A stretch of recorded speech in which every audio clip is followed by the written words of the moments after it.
اے قرآن سے غافل انسان، کب تک تم مجھے اپنی الماری میں بند رکھوگے؟ میں تمہارے لیے اترا تھا تاکہ تمہارے دلوں کو روشن کر سکوں۔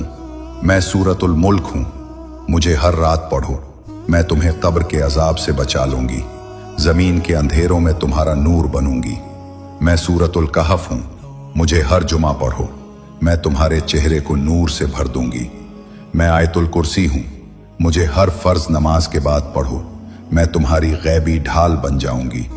میں سورۃ البقرہ ہوں، مجھے اپنے گھر میں پڑھو، میں شیطان کو باہر نکال دوں گی اور تمہارے گھر کی محافظ بن جاؤں گی۔ میں سورۃ یاسین ہوں، مجھے مرنے والوں کے لیے پڑھو، میں ان کا آخری سفر آسان کر دوں گی، اور زندگی میں بھی مجھے پڑھو کیونکہ میں قرآن کا دل ہوں۔ اے آدم کے بیٹے، اگر تم نے مجھے پڑھا ہوتا تو میں تمہارے حق میں گواہی دیتا اور آسمانوں میں تمہارا نام بلند کرتا۔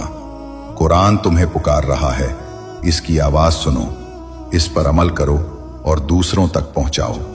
کیا پتہ تمہارا ایک شعر کسی کی زندگی بدل دے اور وہ قرآن پڑھنا شروع کر دے۔